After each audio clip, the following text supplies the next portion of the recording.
Are you looking for some new monsters to introduce into your tabletop role-playing game? Well, today we are coming back to Aenar in the world of Thrice Nine Legends to discuss several types of monsters that exist within this world, primarily based off Slavic, Persian, and Middle Eastern mythology. We're going to be covering several and looking at a couple in depth, so hope that you enjoy. Stay tuned. Welcome to Dungeon Brew. Welcome to Dungeon Brew. Today we are diving back into Aenar, a land shaped by Cowan the Deathless and governed by a pantheon of gods. Today we're going to be taking a brief look at some of the monsters and primordial creatures that have roamed the land since the dawn of time. It's my hope that you will find these to be pretty unique, not typical of other creatures that you would find in other fantasy worlds, and hopefully this will add some variety to your tabletop RPG.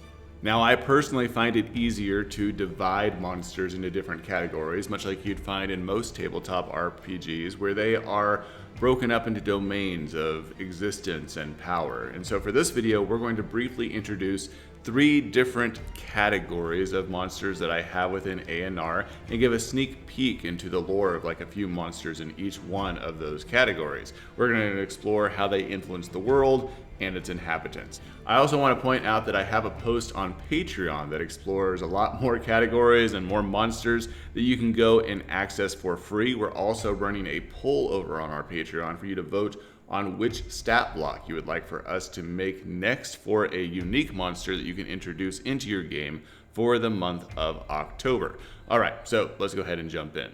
The first category that we are going to be looking at is monstrous beasts. And while it's not true for all monsters within this category, it is true that many of them are actually primordial in nature, which is to say they existed before the races were created by Param, the thunder bearer within this world. So these monsters were essentially in existence when the Old Dark existed, the forces that essentially were the embodiment of different magical energies throughout the entire world of Aenar before they were captured and imprisoned within the Ash Tree. A great example of this is the Rusalki, which are more widely commonly known as mermaids.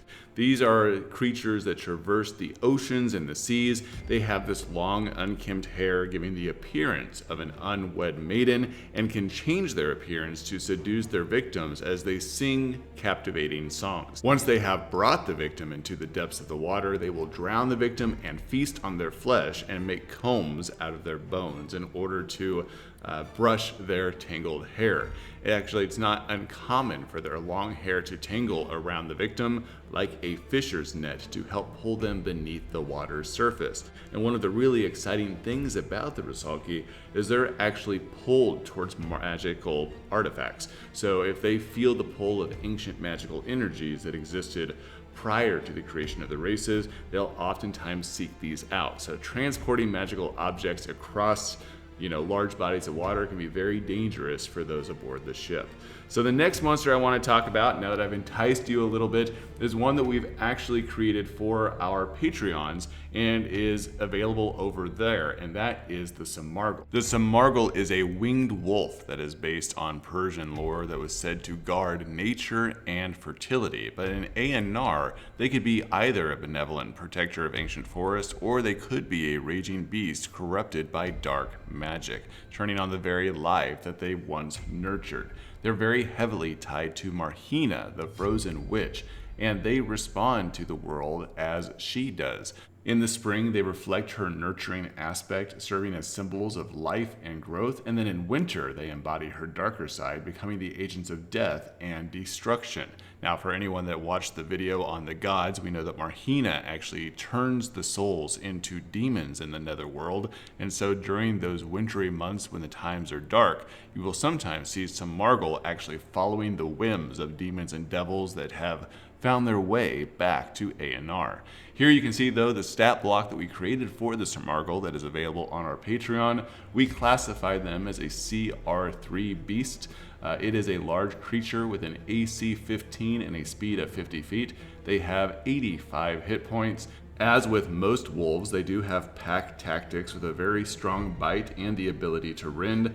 But they have a couple of unique things as well, including their Fury attack that deals an additional 2 extra die of damage when they hit, as well as a glide ability that allows them to jump from great heights without taking damage. For our next category, let's look at some Fey and Trickster creatures that exist within the world of Aenar. And there's actually a lot of them. I don't think I mentioned earlier, I have a list of about 70 to 80 monsters that exist within this world that I've created.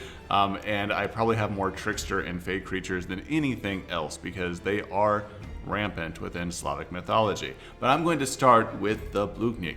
The Bludnik is a very interesting creature in that its lore says that it was either gnomish, or there was also some lore that says that it was demonic. And so my creation of this is somewhere in a mix in between, and you can see by the way that I have it represented that it very much lives in swamp-like regions. And that's because this little monstrous gnome-like demon just really enjoys leading people astray in swamps or dark forests, oftentimes into the traps of larger, much more dangerous creatures, not always because they are evil per se, but because they're interested in seeing what happens. They have a lot of curiosity in regards to how folks will handle certain situations. And so they will oftentimes lead adventurers into sinister situations just for the fun of it. They have the ability to cast like light spells, like dancing lights and little magical things to kind of like drive people into certain directions to lead them away. And their favorite thing to do is to lead these unsuspecting travelers into the lairs of a Mamuna. Now, a Mamuna is another Fey-like creature that is deformed and hideous to look at, covered in red hair, probably has a fear save when you come into proximity around the Mamuna. But the Mamuna is known specifically to target new mothers and pregnant women to steal away their babies and replace them with changelings.